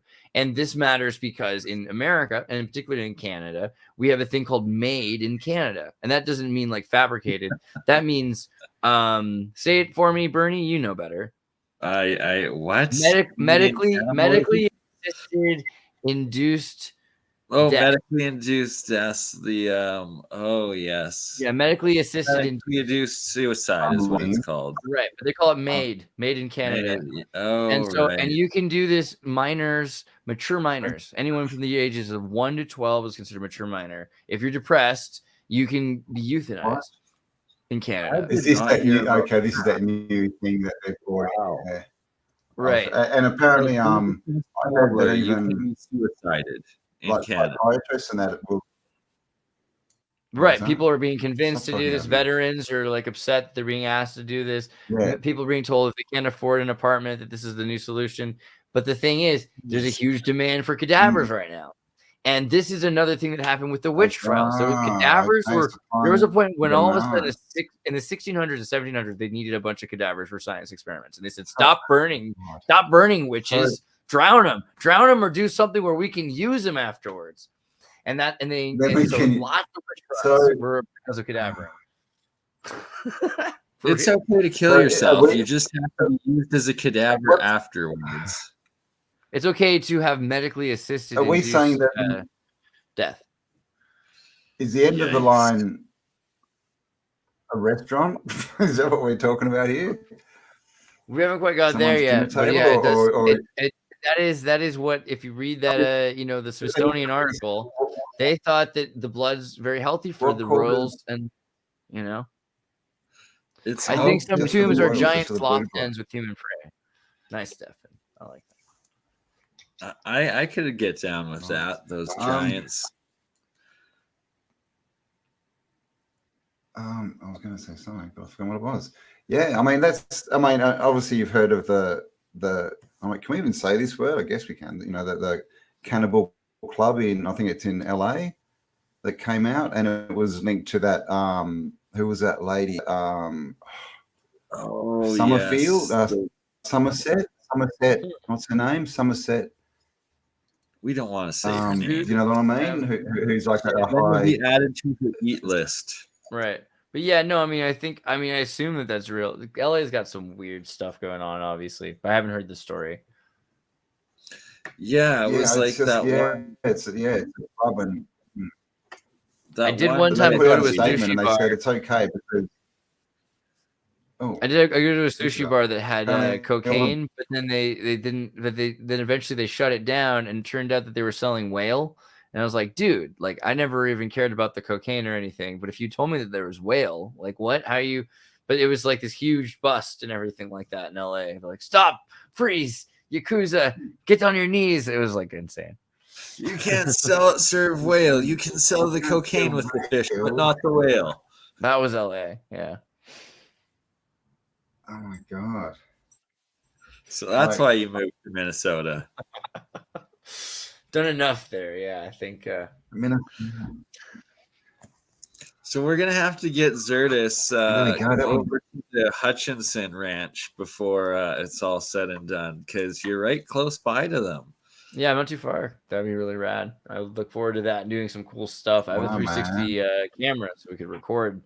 Heck yeah, right? So we're gonna have to get making the crystal batteries, and then it will get Andreas Xirtus at the Hutchinson farm. And we could do a VR experience where you could like wear a headset and be in the Hutchinson lab with a 360 camera, like looking around and stuff, or just move your phone, right? Because that's how those VR videos work. That's dope. I look forward to that. I got to start taking out my DJI drone. Yeah. Do you have to have a license in Canada for that? I don't believe so, but there's just restricted areas where you can't fly it. Mm-hmm. Yeah, I'm getting my drone license because for commercial here you have to. So yeah, there's some really cool spots in Alberta I really need to check out. Like this one, the crazy ancient stone calendar. It's 5,000 years old and known as Canada's Stonehenge. It's actually right How close do they know it's 5,000 years old? Right? I don't know. I have no idea how they date it. Because wouldn't someone or something have moved the rocks at some point? What if I don't know, something like Cataclysm? What if they're dog? It might be dog years, you know? Yeah. Oh, dog years. That's how it could be. Seems the whole system in dog years. But you know, if you ever start a new channel on Andreas, I think you need to call it Xirtified. Certified. All right. That could be like a whole segment. It'll be a segment I do. It's just certified. I like that.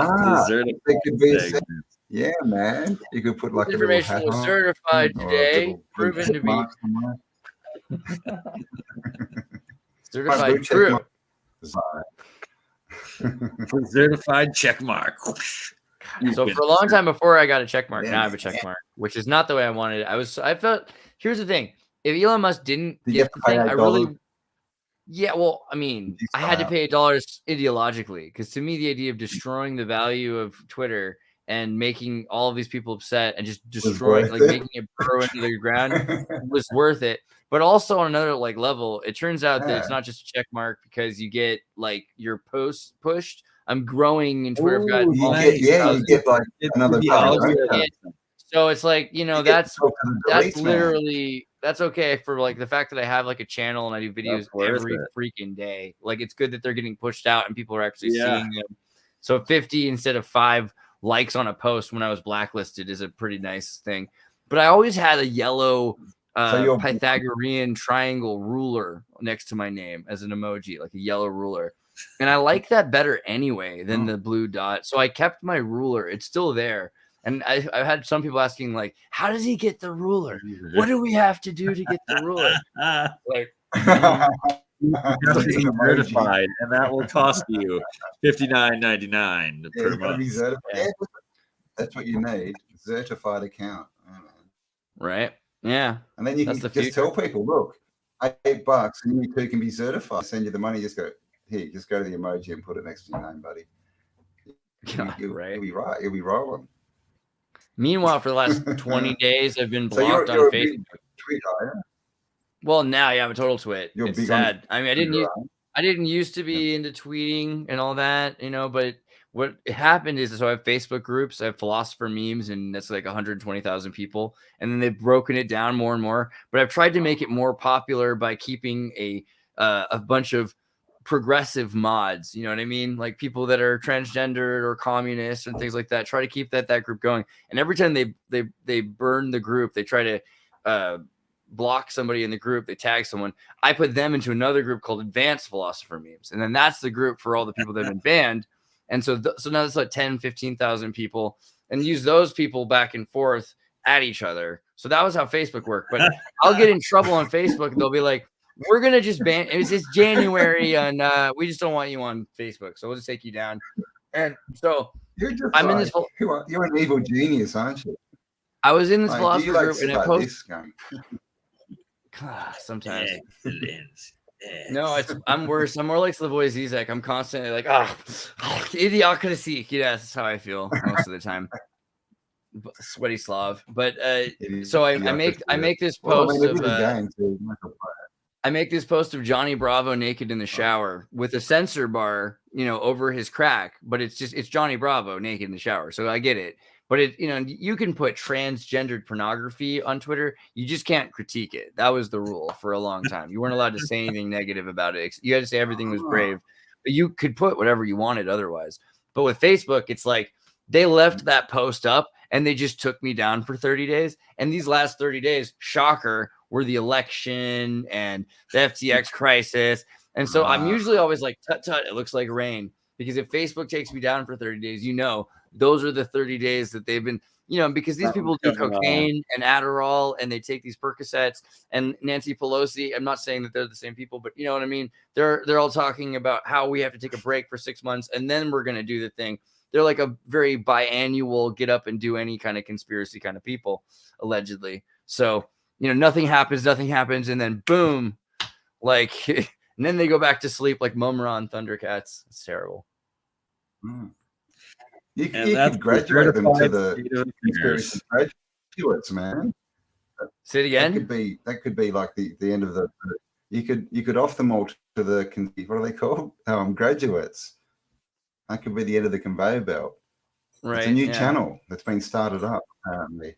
I want to make a kids movie. Disney, if you're watching, I know you are, and anybody else with money. Just like what I want to make is a movie about like a goat that lives on an island that sacrifices goats to a volcano. He's on to a volcano island. A goat that sacrifices. So he's a goat that lives on an island that sacrifices goats into volcanoes. And he's got this whole idea that he can use the volcano to make a rocket and save he can stop the whole problem. But they're like, dude, like you got to just jump in the volcano. It's your turn. And so and it's kind of a metaphor for graduation and getting a job versus like coming up with a solution to the world's problems instead. But I want to go to the stars, Daddy. Shut up and jump in the volcano. Yeah, it's a great honor. Are you kidding me? Yeah, everybody does it. Your grandfather can come. Yeah. Go to play for 40 years in there. I like it. So the big question is, what are you going to call it? Is it going to be called Goat versus the Volcano? Goat versus the volcano would be great. It'd be like kind of like Joe versus the volcano, but Goat versus the volcano. I could see that. It'll be different enough. You know what I mean? Joe versus the volcano. It'd be like volcano versus goat. I don't know. We just have to be careful. No copyright problem. You know what? They probably own. Like if you own Joe versus the volcano, call me. That's not what's gonna happen. Xirtus, Disney just called. They said that they'll pick you up, but you have to write transgender sex in the clouds and the volcanic ash. Oh yeah, no, we're good. And all Canadian production. Don't worry, we'll do the whole thing. There's gonna be a girl in a wheelchair, and she's a native. Nice. So it covers all. You need all some black black gay transgender Furby women. That was coming handy. And a Red Bull car, like the weird one that looks like a, kind of like a Oscar Mayer weenie thing. On the back of it. The Red Bull can. Yeah, that thing will be in the movie, and they'll pay the goat will have wings. Have you got them as well? Are those cars in Canada and the US? The bloody Red Bull car, a worldwide thing. Are you serious? Campbell, I used to do the silk screening orders for Red Bull, and they'd come to my shop and pick them up in that car. The self what? The silk screening orders for Red Bull events. I'd print their shirts, and they'd come and they'd pick up the shirts in that car. Rad. Yeah, I always wanted to make. Did you ever get a drive? That's the question. And do they go faster? Like, is there like a rip thing on the bottom that you can open the can? It's a Mini Cooper. I don't know. I never got invited in. They just gave me flats of Red Bull that I never drank. I have been in an Oscar Mayer weenie RV. Those things are sweet. The Winnebago. What is it, a Winnebago? What's it called? Bull sperm or something? Something like that. Studebaker. It's a Studebaker. Gives you wings. Right. Yeah, that's weird. That's for sure. I mean, the idea of porn is weird. I don't know. We should be very careful about caffeine. When they say wings, I think they just mean gets you high as F, at which point you'll do crazy things like jump out of a balloon or off a cliff. Maxi pads have wings. I don't know if you want to have wings in your soda pop. It just seems like. That's a good point. Oh, dear. The night that we all three got canceled from YouTube. No, I'm sure. Yeah. Thanks for the ride, guys. But I mean, while we're on it, I mean, we must say that, there should be maxi pads in all male bathrooms. I think, we've got to be, we don't want to discriminate against those men that have periods. That's true. I'm all for that. And condoms in the women's room. Probably more especially. Condoms, yeah. I don't know. Yeah. But okay. So also, but if you want, okay, Bernie, pull back up the picture of the mounds you were showing again, because I'm interested in that because you want to use drones, and I'm thinking the LiDAR thing, getting some LiDAR on a drone and looking over that would be a really useful way to see. Yeah. Oh, and also the light. Man, I want a LiDAR for sure. Dude, the Firearm Tower in Maitland, What do you reckon? What do you think all these towers he found this tower just from checking out these glyphs, and that there used to be some other ancient site on this spot, and then this tower was like rebuilt in like the 1600s or something like that, and then also has new geoglyphs built into the tower itself.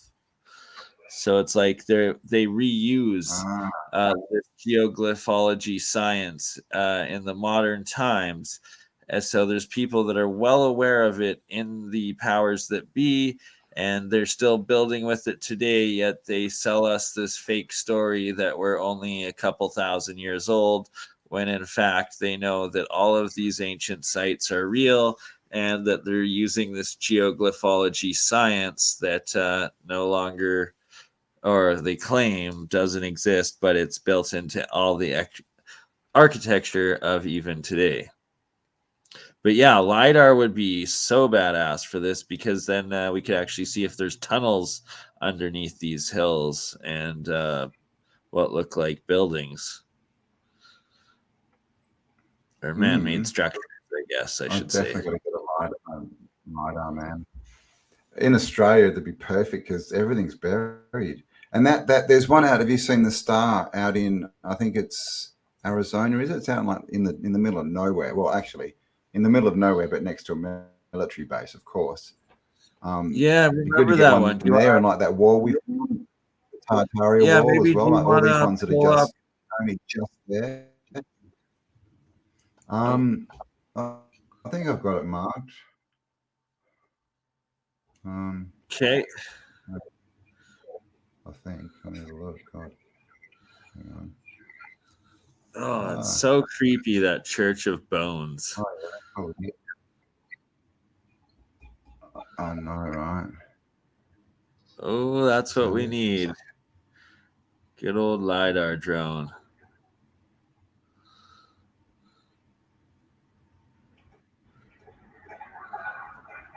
Okay. Oh, yeah, there we go. Where am I? You're right here, Campbell. You're right here in the matrix of the interweb. There's no place like home. There's no place like home. All right, so this is the middle of New Mexico, right? Like literally in the middle of nowhere. Middle of America, nowhere America. Take that, New Mexico. No, I'm just kidding. Wow. Right? Like, and what are the triangles on the outside even? The story is just ridiculous. And in the middle of nowhere, but there's literally there's a little army base here just so they can keep an eye on it, right? And you can see how big it is, right? These are buildings. Aliens land there sometimes, so they have to be watching it, is that what it is? Oh, I don't know. Stargate, it definitely something interesting going on. Keeping the little water there, that's kind of magical. Isn't it? And look at this. Is that some kind of what is that? Some kind of circuit board grid? What are they? Look at that. They're like obelisk things, or what? Ancient. Those would be the foundations of leftover. Oh my God, we can. Look at this. Probably. But what are the shadows? Wow. Yeah. What the hell? Yeah. This is the remnants of the old city that used to be there. Okay. These are all fireplaces? These are the fireplaces that are left. Yeah. But you see the walls are all brick, and then that supposedly all the brick burnt down from there. Kilns, bro. Yep, and so of course, good place to nuclear testing, so no one can nuclear test New Mexico. Yeah, exactly. Like that's all that's left after they nuked it. Lime kilns, as Joe blog says. The kilns are abundant. How many is that? Let's see. 1, 2, 3, 4, 5, 6, 7, 8, 9, 10, 20. 20 sets of them, at least. Yeah. And that's the star. So you can see there's above the ground a little bit, but it's pretty much not there. And that's looking at it. Quite the spot. Very interesting. That's bizarre, pretty good, man. Let's see. Let's see where else we can go. Oh, look at this, man. Like nothing left. And you'd think that in order to build all of that and like live there and have that, you'd need a better source of water, food, especially for the time period. You know what they had? So this is another feedback loop system. So if you look into beavers, so when I was living in New Mexico, I built this plan for an open source community. There's a sustainable community. And one of the things I was looking into is like, how can you get money from the government, right, to make your freaking hippie farm? And the way you do it is beavers, because they'll give you so much money if you bring some beavers into your property, because beavers were native in New Mexico before it was a desert. How long ago? Well, 50, 70, 100 years ago, literally that recently. And feedback loops, when they're gone, things dry up. You put a beaver in a pond about the size of the one you saw, and what it starts to do is it starts to spread, accumulate water during flood seasons. There's like a snow and the rain melt off. And then so what they've done is they've actually accumulated huge new reservoirs just because of the beavers they've added to the southwest of New Mexico. Very quickly, you could turn all of New Mexico into, another sub-microclimate with basically a rainforest again. But it takes freaking beavers. All we need are beavers. Beavers solve the magic hippie farm issue. Shout out to Canada for knowing this already, ironically. Yeah, beavers in Canada. Shout out to Canadian beavers, Boreal beaver. I'm glad we didn't go any further than that with the beaver. That was good. Exactly. I know, right? I was hoping it wouldn't. We're a family stream. I mean, most people would, most men would like a beaver farm, I'm sure. We got really excited about beavers. The beaver farms. The beaver farms of New Mexico. Xirtus approved. That's Epstein's other project. Don't worry about that. All right. Let's stop before I get canceled. That was good. Come on, he did. I think Epstein did have a beaver ranch in New Mexico or Texas. That's actually a true story. The most important thing is that Glenn Maxwell got arrested for trafficking children to absolutely nobody, and that's what matters. So nobody. Yeah. Exactly right. She even got charged for trafficking nobody. Yeah. She was in beavers up to her neck, mate. Tell you what. Well, someone was. Billy Boy? I don't know. Please don't Arkansas me. Arkansas me. Right. Arkansas. Oh, God. No. Arkansas. Arkansas. Yeah. I don't want to be on the Hilton. It is cool, though, that you can fix these feedback loops. So this is something when people talk about climate change, it's like that is a thing. We can use geoengineering in the sense that the way the ancients used to bring in bees and how that would bring in flowers and populate an area with new kinds of fruit. Like you can do all kinds of amazing things, grafting and everything. And that is geoengineering. That is the kind of technology, but it's all about trying to figure out what nature does and doing it rather than changing nature. And healing it as opposed to just catastrophically destroying it even more. Right. Yeah. No more straight lines of monocrops. What up, Paul Cook? Paul Cook in the house. We're going to be doing a stream with Paul Cook, Cambell, and Michelle Gibson coming up in a couple weeks' time. 2 weeks' time. Yes. Paul Cook, Michelle Gibson, Autodidactic, myself, and maybe even Xirtus. I did throw that out there to Michelle. We'll see what she says. I'm sure she won't mind. Exciting stuff. Always good to do Swapcast. When I'm away, are you aware of Michelle Gibson's work as well as Paul Cook's work? Yeah, for sure, dude. Yeah, exciting. All the alternative history legends. Yeah, Bernie, you're gonna never be together. You're a smart person. You're a smart person, Andre. Can I fix my delay? Is this possible? Apart from moving to another country, you could probably get it to a lower delay. I don't know. I mean, how? So where are you? You're in Queensland. What's Perth. The fastest internet? Oh, you're in Perth. There's the financial sector of Perth. You probably can have pretty fast internet. I'll look into it. There's probably a way. Yeah. But it probably wouldn't be like perfect. It's probably they'll still be like 2 or 3 seconds. We might get it down from the 7 to 5. But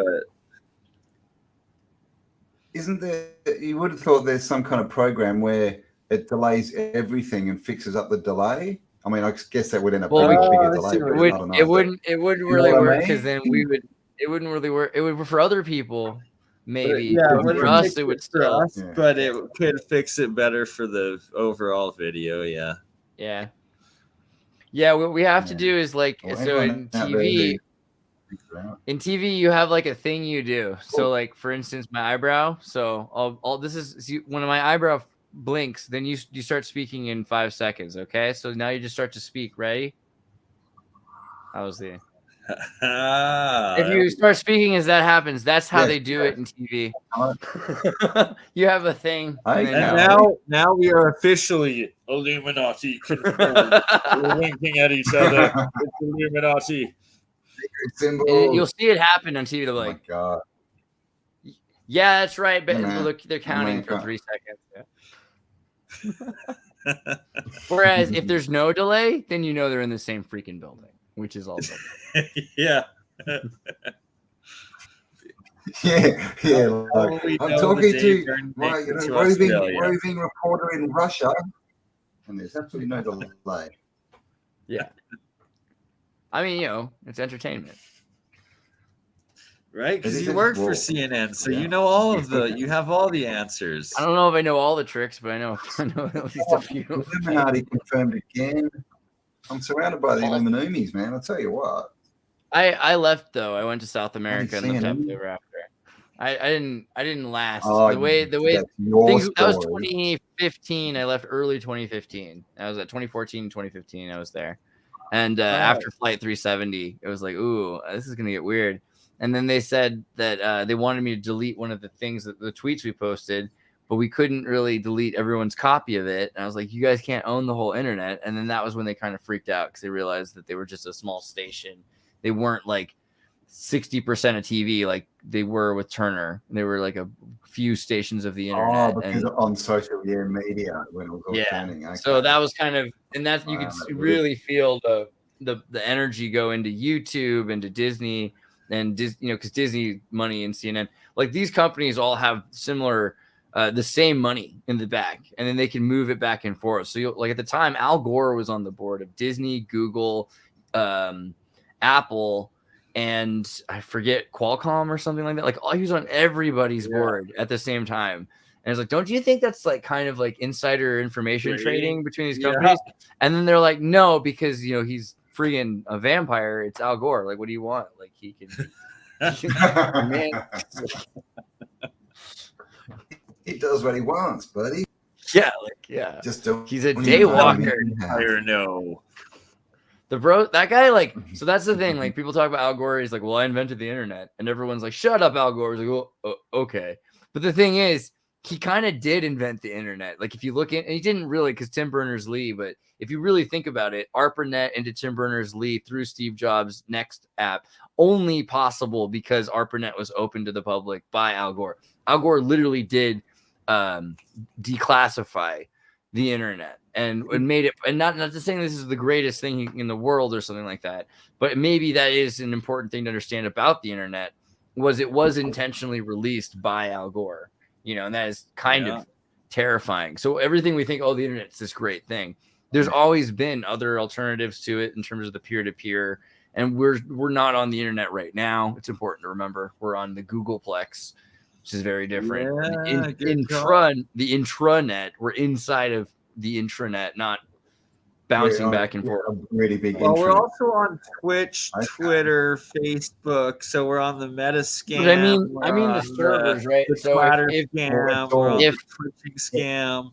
If Cambell wanted to be fat, if Cambell wanted zero latency on the internet, what we would need is like everyone watching to get across the world these boxes, these Raspberry Pis, and plug them into their. My dad's got a Raspberry Pi. I need to start using it. You plug it into your router, just and leave it there like a nightlight, and this guy here will connect to a network of all of your followers. And instead of going to Google with each other, we're all going to Google. No, we'll all connect to each other. That's what the internet used to be. And when that happens, the more people connected, the more quickly your information will travel back and forth. And so likely you're going to have a faster ping rate.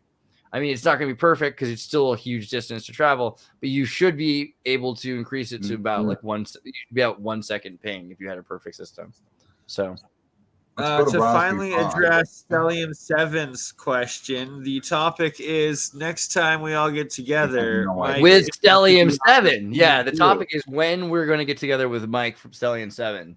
That would be good. Yeah, we were actually talking about you, but we've had to stop now that you've turned up. So, Cambell, do you have you ever seen any Stellium 7's videos? Oh, he's had them on a few times. We actually did one together not too long ago with Very good. Yeah, I love that guy. He's cool. Also, the first hacker arrested. Just about first hacker arrested. First hacker, exactly right. Yeah. I didn't know this about. Oh yeah, dude. It's a wild ride. Right, he was one of the. He was in the first gang of hackers to be arrested. Like literally the first. Mr. Mike's gonna have to tell it all on the next Autodidactic Alchemist stream. Then. Oh, maybe we could have like a new segment, right? The dodgy past of YouTube creators. What do you reckon? Or the stellar past of Stellium 7. And Stellium 7 has been certified. Cool. Dude, yeah, he's from Ventura or Ojai, and he used to paraglide a lot, and so he has a lot of interesting footage of himself paragliding, and he's been around the world. He's seen some stuff. I like his research a lot. Absolutely. What my goal is as well is to connect Mike and Stellium 7's work with through Rex over at Leak Project that's been doing a couple with Michael Tellinger, and try to connect Michael Tellinger and Stellium 7 together, because they both have a lot of corresponding evidence and research together to bring forward this titanology and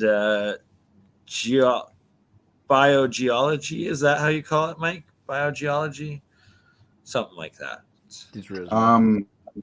But I think it's biogeology, something like that. What others call mud fossils? I like biogeology much better. What do you want to know about Howdy McCoskey? Someone said, I don't know Howdy McCoskey. Who Howdy McCoskey is. I saw that was an ask. He's great. That's cool. Go and check him out on Spiral Up channel. We have a chat every 2 or 3 weeks. Very smart man. Very, very stoic old philosophy sort of type. So yeah, there you go. That was about Howdy. And we don't really know what we're doing, Stellium, Mike. We're about 2 hours in. The breeze at the moment, aren't we? Here's about 2 a.m. We're right about wrapping it down. Sorry, Mike. It's not against you. Well, we did have some cool stuff. We talked about the tumulus. We talked about the burial mounds. We showed Cambell showed a bunch of Australia, a bunch of really interesting things there, and New Mexico. He showed a star fort with a bunch of kilns. I don't know. It sounds like an M there. But and BurnEye also showed a bunch of where in Canada did you show the Medicine Hat Badland Guardians? The Badlands, which is pretty sweet.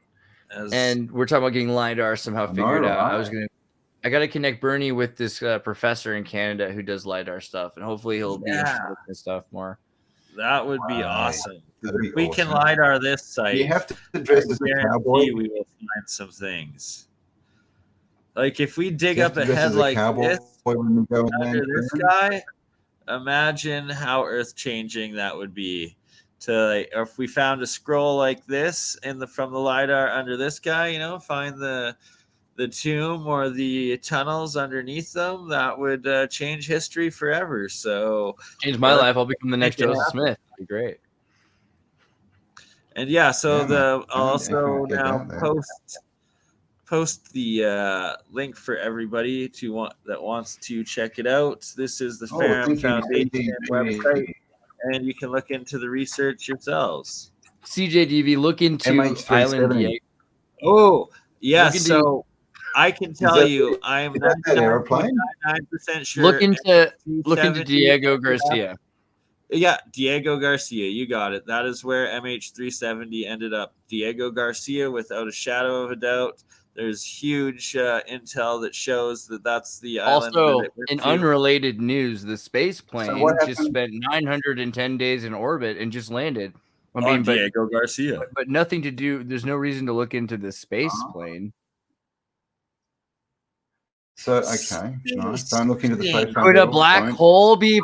Could a black hole be the reason behind the missing Flight 370? Tune in to CNN. So God, what a time to be alive that was. Think about it. Do we know? I remember that. CNN did people? Do you remember that? Do you remember that we told you the black hole? The black hole, yeah. Like. My boss asked me, he's like, what would you say? And I was like, where in the world is Flight 370? # Gilligan's Island or Fantasy Island? Right? Oh, my God. And they were like, that's not funny. I mean, but, and then he goes and he tells the same joke to his boss in the elevator. Right before, right above Diego Garcia, just this giant radar station in the South Diego Garcia is an interesting situation because you have, first off, like I was saying earlier, sorry. Wait. Okay. Oh, wait. Which part did I not say? Oh, okay. I probably shouldn't be saying some of this stuff anyway. So, but Diego Garcia was there you go. I was preempting you, right? Yeah, right.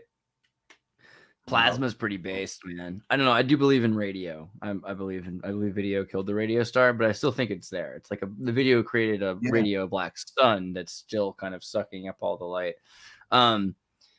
The Diego Garcia started out, if we're looking at the precision DNA testing and radiocarbon dating of East Polynesians, basically this all started very recently, right? So Diego Garcia was probably an important area before Krakatoa. The Dutch East Indies destroyed whatever culture was there. It became a British island after the Dutch.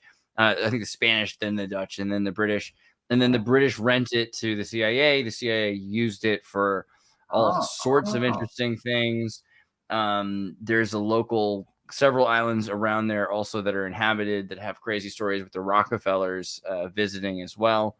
Trying to push all the people off, and then they got sent to England and they just want to go back to their island, and it's a giant catastrophe. Yeah, but the thing that also is interesting and probably it's everything happens for a reason. The Freescale Semiconductor Company had an entire team flying to Malaysia that had on 370, right? All the patents for the UAP and self-driving car technology that Freescale Semiconductor, which was owned in majority share at the time, I think still is, by the Rothschilds. And so, I forget what, because that was almost 10 years ago now, but that was all the stuff that we didn't report on, and we decided a black hole was more relevant about. It was such a freaking joke. And this is the massive base of the US and the UK in the middle of this Indian Ocean, I guess. We're below it. And Pacific. So fun fact. Nowhere. You're literally in the middle of nowhere, so that's where it's where the island of Mu is, right? So if you look at the Lemurian continent on Madame Blavatsky's map, this is the epicenter of the tallest mountain of Lemuria. No doubt. Okay, so this kind of area. Yeah. So that is scraping the floor, man. Look at all these scrapers. So actually, while I'm here, I saw something on Dreamers, and he reckons he's down here. This is totally a photo, by the way, guys. Totally. What? That's real. That's real salary. Close your eyes. What are you talking about? Dude, I'm scared. This is kind of like that. Don't look at it. This is like We're the Raiders of the Lost Ark. This is like speaking of black holes. You just found God on Google Earth. That's oh man. That better not be God. It's like so Jason put out a video today, and he scrolled down and he got these markers come up, and one said South Pole Dome, and he found an aeroplane, but maybe they've already scrubbed it. They're not coming up for me. Maybe I'm not in the center. Oh, look, now it's not going any further down. It's going sideways. Oh, well, that was a bit boring. The stream's going sideways, Cambell. Because we're down here again, right? We're at that same spot. Oh my God. But look, there you go. That's a totally legitimate. I was trying to get a guy from McMurdo in New Zealand to come talk on my podcast, and I so got close, but like he had to get it cleared with I forget whichever agency, in group. And they looked at some of my videos and some of my stuff, and then they're like, no. But it was so close. And the thing is, he wasn't gonna be able to talk to me there, but he was in quarantine to go there. And I'm like, oh, is it because of he's like, no, we always do this. Before we go there, you have to go stay in this little hotel for like 20 days or 30 days in full quarantine before you enter in. So that you don't bring any weird sicknesses with you down there and all this other stuff. But I had a friend who went and died, and we never found out what happened to him. What? Yeah, because he was a scientist who was from UCSD, and he was there and doing, scientific research, and died. And we're just literally not told anything. His family were never told anything.